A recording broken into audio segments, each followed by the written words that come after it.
These have the tablets in there. No, they don't all have tablets. For a while, we didn't even have tablets. We were working off of paperwork. So there's still some companies out there that don't have tablets.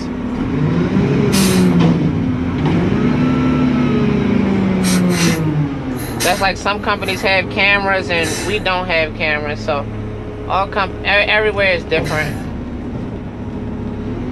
What else did he ask? He asked about the charger port. Here's the charger port here.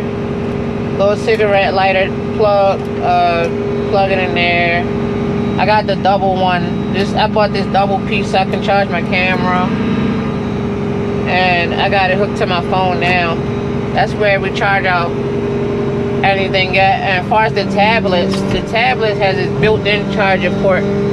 I think it's power here.